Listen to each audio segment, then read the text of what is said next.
Look, Bumble knows you're exhausted by dating. All the must not take yourself too seriously and 6'1" since that matters. And what do I even say other than hey? Well, that's why they're introducing an all-new Bumble with exciting features to make compatibility easier, starting the chat better, and dating safer. They've changed, so you don't have to. Download the new Bumble now.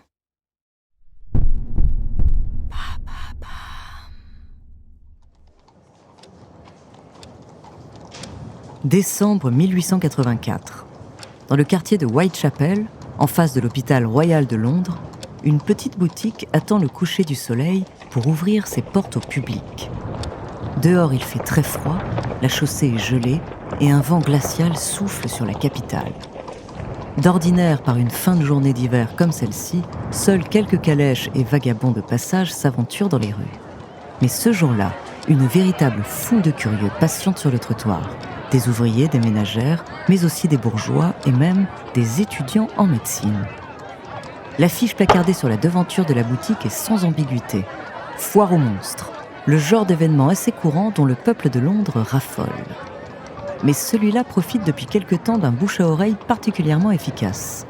On raconte que parmi les membres de la troupe, il y aurait un homme à l'apparence aussi repoussante qu'un démon, au corps et au visage si difformes qu'on pourrait le confondre avec un animal. À 20h précises, les portes s'ouvrent. La foule s'engouffre à l'intérieur. Serrés les uns aux autres dans le fond de la boutique et plongés dans le noir, hommes et femmes frissonnent déjà avant même le début du spectacle. Soudain, une série de lanternes s'allume et un homme s'avance sur l'estrade.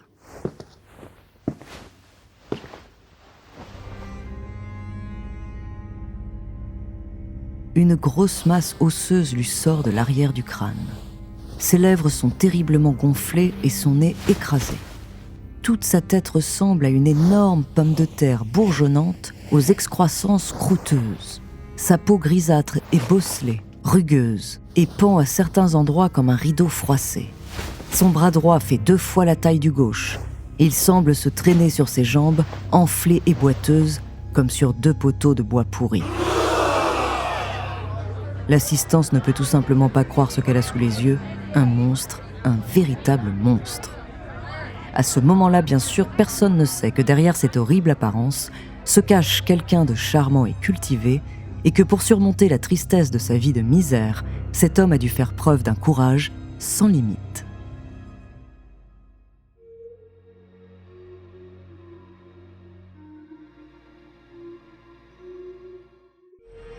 Bonjour, je suis Andrea, bienvenue dans True Story. Aujourd'hui, je vais vous parler d'un homme à l'apparence unique au monde.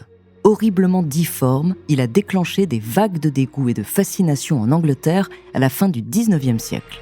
Mais sa vie entière et les choix qu'il a dû faire pour survivre sont une véritable leçon d'humanité. Son nom, Joseph Merrick, surnommé Elephant Man. De son enfance terriblement difficile à sa fin tragique, en passant par ses heures de gloire en tant que monstre de foire, découvrez sa true story.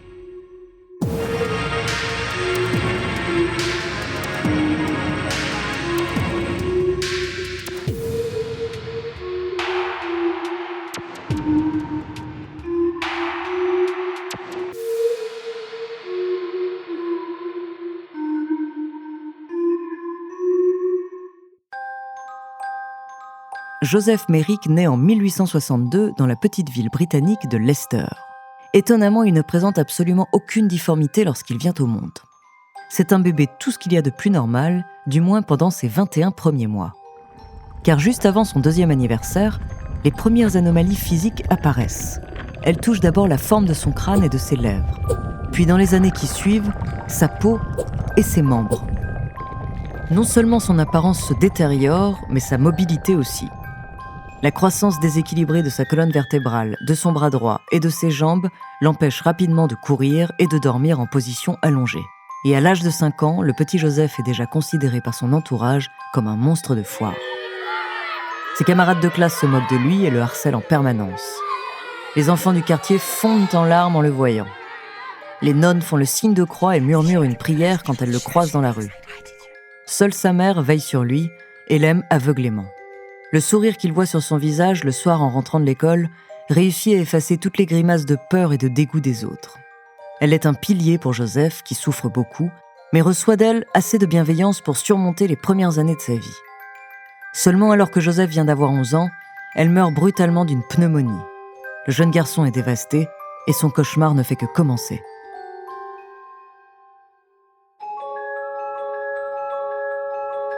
Très vite, son père se remarie et sa nouvelle belle-mère déteste cet enfant monstrueux. Elle se moque de lui, l'insulte continuellement et le force à abandonner ses études pour chercher du travail. Joseph a alors 13 ans et trouve un poste dans une usine à cigares.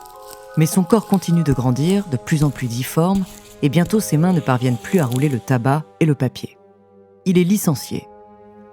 Les années qui suivent, Joseph tente de gagner un peu d'argent en tant que vendeur itinérant. N'écoutant que son courage, il fait du porte-à-porte, mais l'accueil qu'il reçoit de la part des clients est loin d'être chaleureux. Malgré son bon cœur et une persévérance à toute épreuve, c'est un échec total. Il finit par être expulsé du domicile familial et trouve refuge dans un hospice pour pauvres. Il y travaille à longueur de journée, n'y mange qu'une infâme bouillie de céréales en guise de repas et s'y sent très malheureux.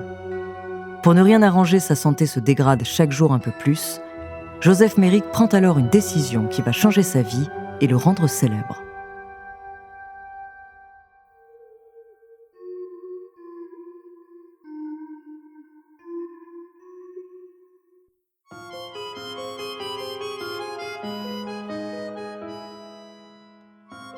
En 1884, à l'âge de 22 ans, Joseph Merrick décide de quitter l'hospice et de se donner en spectacle en tant que monstre de foire. Bien sûr, c'est loin d'être la carrière dont il rêvait. Être l'objet de dégoût et de fascination l'a toujours fait souffrir. S'exposer sur une scène de cirque semble être la pire idée possible. Mais au moins pour une fois, son apparence ne le desservira pas. Bien au contraire. Car en quelques mois, il acquiert une renommée nationale. Contrairement à ce que l'on pourrait croire, il n'est pas exploité et maltraité comme une bête en cage, il est l'attraction star de son propre spectacle. Et puis il gagne sa vie. Pour la première fois, Joseph se sent comme un être humain, différent certes, mais normal d'une certaine façon. Désormais, il se fait appeler Elephant Man, un surnom qui se répand très vite aux quatre coins de l'Angleterre. Les revenus des premières représentations lui permettent de tenter sa chance à Londres, la capitale, et avec l'aide d'un promoteur, il établit son spectacle dans le fond d'une petite boutique de Whitechapel. Le succès est immédiat. Chaque soir, les foules se pressent à l'intérieur pour voir de leurs propres yeux l'homme le plus monstrueux du monde. Le docteur en chirurgie Frederick Treves, travaillant à l'hôpital juste en face de la boutique, ne tarde pas à entendre parler de lui. C'est un cas unique au monde. Une anomalie anatomique fascinante qu'il rêve d'étudier en détail.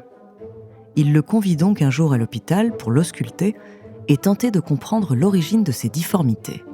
Mais après quelques heures passées aux côtés de Joseph Merrick, le docteur fait un double constat qui le prend par surprise. Cet homme est un mystère médical absolu, mais c'est surtout quelqu'un de très charmant, curieux des autres, à la personnalité agréable et chaleureuse. La fin de leur entretien se conclut par une franche et amicale poignée de main, et le docteur lui donne sa carte de visite. Pendant quelques mois, Elephant Man est le roi des monstres de foire. Ses spectacles lui permettent de rassembler une jolie somme d'argent, et Joseph se sent libre. Il a réussi à faire de son infirmité et de sa laideur une force, et il en est fier. Mais dès 1885, un revers de fortune le frappe de plein fouet.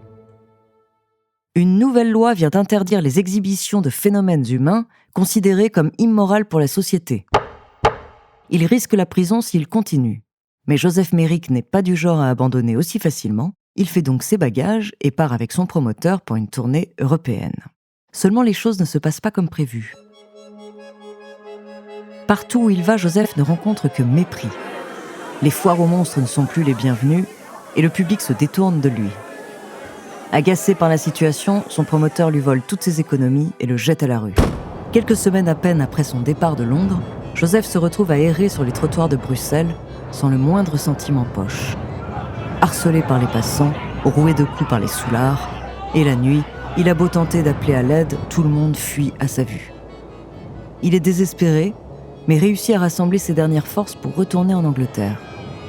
La police londonienne le retrouve dans une gare au milieu d'un attroupement recroquevillé par terre, tremblant sous les coups de pied, les insultes et les crachats de dizaines de personnes. Et en le fouillant, les agents sortent la seule chose qui lui reste dans ses poches, la carte de visite du docteur Frederick Treves.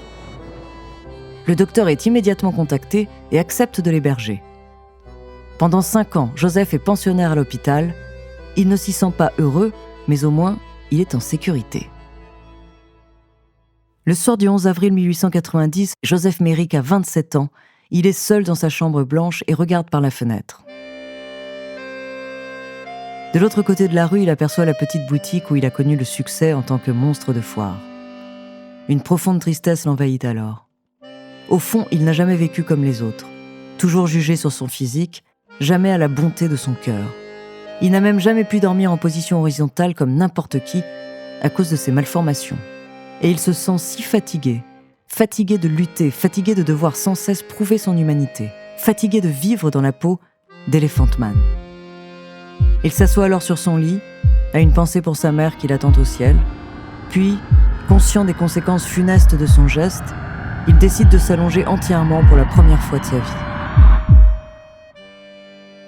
Le docteur Treves le retrouve le lendemain, inanimé, mort d'étouffement dans son sommeil, la trachée écrasée par sa lourde tête, renversée en arrière. Aujourd'hui, on sait que Joseph Merrick souffrait du syndrome de Proté, une maladie génétique complexe affectant la croissance des tissus et provoquant des déformations. Bien qu'erroné sur de nombreux aspects et le présentant comme prisonnier des foires aux monstres, Elephant Man de David Lynch reste un excellent film sur le destin tragique de cet homme et le contraste saisissant entre sa laideur épouvantable et son courage sans limite.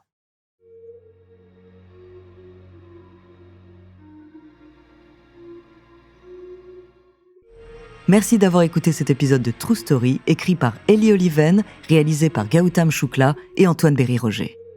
Dans le prochain épisode, je vous parlerai d'une créature légendaire qui vivrait dans les montagnes d'Amérique du Nord.